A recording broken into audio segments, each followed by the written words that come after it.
Breaking news mga kababayan, Iran, sasakupin na daw ng Amerika tulad ng ginawa sa Venezuela. Mga opisyales ng rehimen nagmamakaawa kay Trump na itigil ang pag-atake. Pero IRGC nangakong wawasakin ang mga property ni Elon Musk sa Middle East.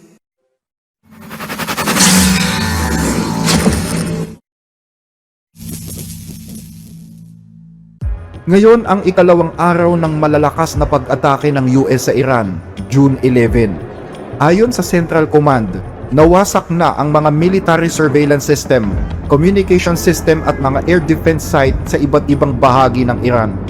Ayon kay Pangulong Donald Trump, nasa 49 na Tomahawk missiles ang pinakawalan sa buong bansa ngayon. Hindi rin nakaligtas maging ang mga assets ng Iran sa southwestern part ng kanilang bansa. Mismong si Pangulong Trump ang nagsabi na naging marahas at malupit ang naging pag-atake nila sa nakalipas na 24 oras. Kung matatandaan ninyo, nagsimula ang pag-ataking ito noon pang June 2, pero lumala noong June 8 matapos mapabalitang pinabagsak ng Iran ang isang Apache helicopter ng Amerika. Sabi ni Trump, bagaman ayos na ang kalagayan ng dalawang pilotong Amerikano na sakay ng helicopter, kailangan pa rin daw nilang pagbayarin ang rehimen sa kanilang ginawa. Pero nilinaw ni US War Secretary Pete Hegseth na hindi ibig sabihin nito ay inuumpisahan ulit nila ang gera. Kailangan lang nilang gawin ito para mapuwersa na ang Iran na pirmahan ang kasunduang matagal nang hinihingi ng US sa kanila. Makakaroon na sila ng sunod-sunod na pagbagsak ng mga bomba ng Estados Unidos na tatama sa mahahalagang pasilidad sa Iran. Hindi nangangahulugan niya na gusto naming magsimula ulit ng panibagong bagay na hindi namin kailangang simulan. Ito ay dahil handa ang War Department na magtakda ng mga kondisyones para makuha na natin ang kasunduang inaasahan ni Pangulong Trump. Pero imbes na pagbigyan ang demand ng Amerika, mas pinili ng Iran na gumanti gamit ang kanilang mga ballistic missiles at drones.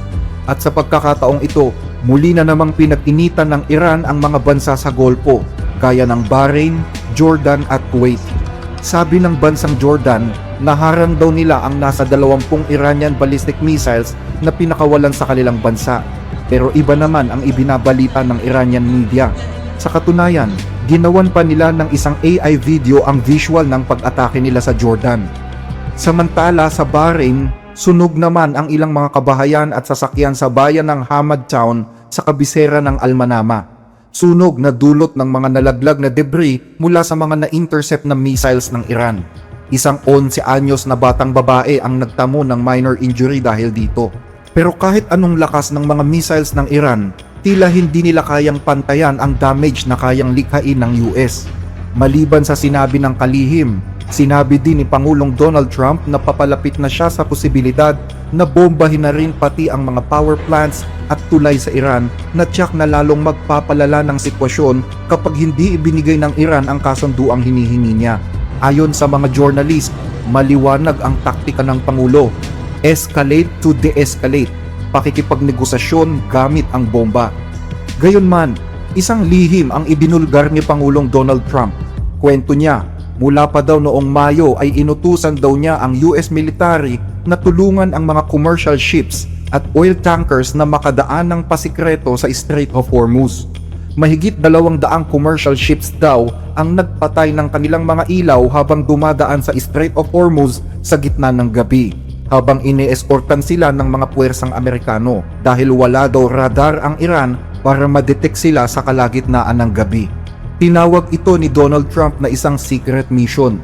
Sabi niya, kung hindi daw naging matagumpay ang misyong ito, hindi sana naibaba ang presyo ng langis sa $85 kada bariles dahil nasa 100 million bariles umano ng langis ang naipuslit sa misyong ito.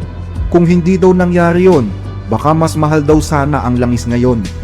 Ngayong araw, June 11, sinabi ng Iranian Foreign Ministry na wala nang saysay ang ceasefire dahil sa patuloy na pambobomba ng Estados Unidos.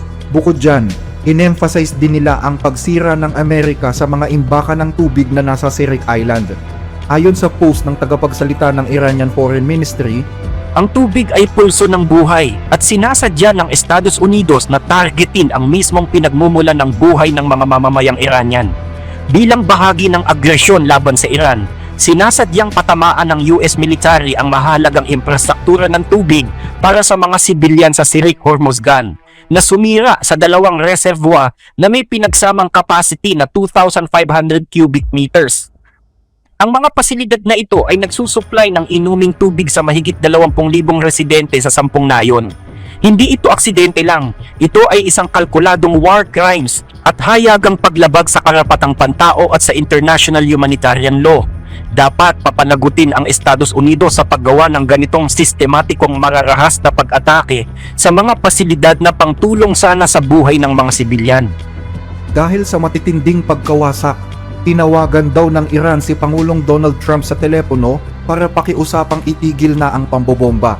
Kwento ni Pangulong Trump, tinawagan siya ng mga opisyales ng rehimen habang siya ay nasa situation room sa White House para i-demand na ihinto na ang pag-atake. The president said that he spoke directly with Iranian leadership in the Situation Room last night, who called him and told him to stop the bombing.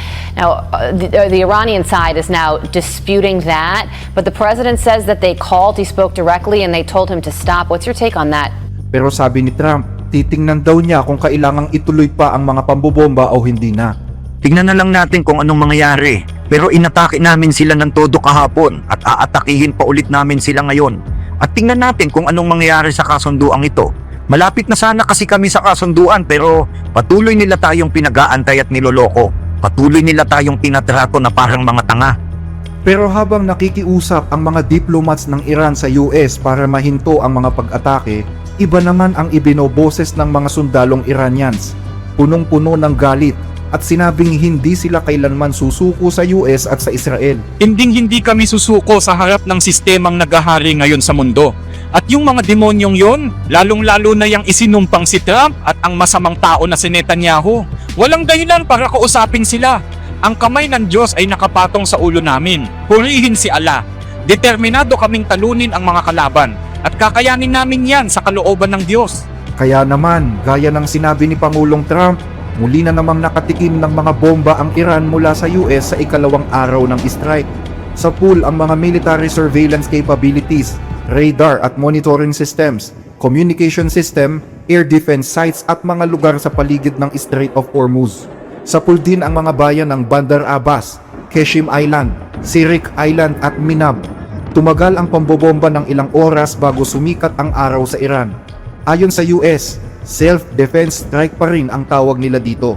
At maliban sa bombahan, nagkaroon din ng direktang komprontasyon sa pagitan ng mga puwersang Iranian at mga Amerikano sa gitna mismo ng dagat. And Justin, we've got Iran's main news agency now reporting that there are clashes between Iranian forces and US forces at sea.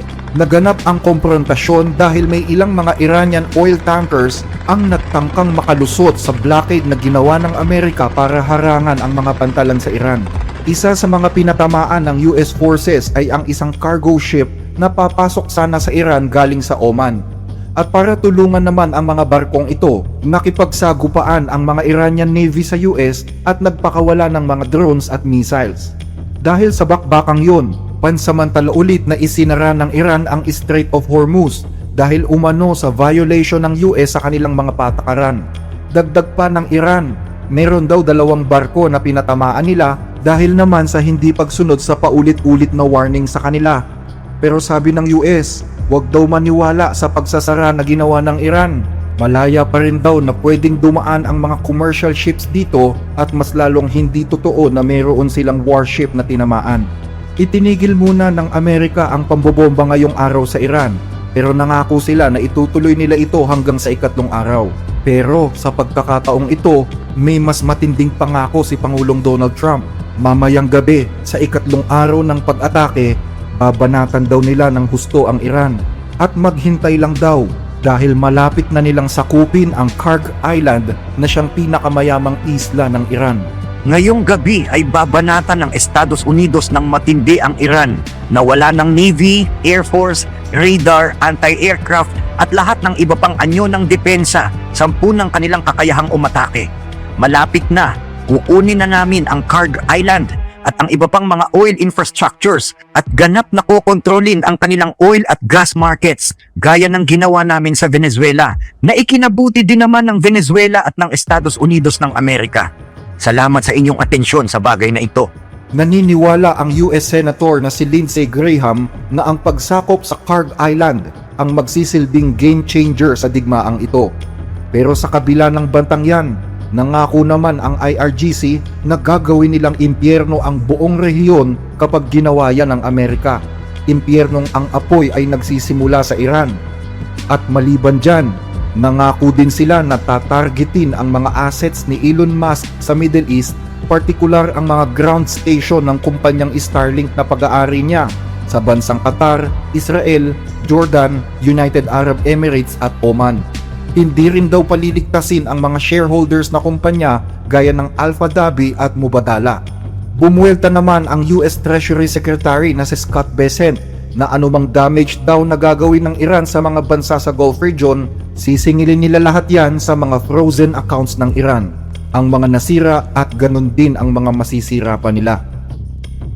Welcome sa ating channel. Kung nagugustuhan ninyo ang mga discussion na ito, paki-like at mag-subscribe po sa ating channel at i-click ang notification bell para lagi kayong updated. Malaking tulong po ito hindi lamang sa ating channel kundi pati sa ating mga kababayang nangangailangan na aming sinusuportahan. I-follow din po kami sa Facebook, The Blessed Reader. Para sa inyong mga tanong, concerns o suggestions, mag-message lamang po kayo. Maraming salamat.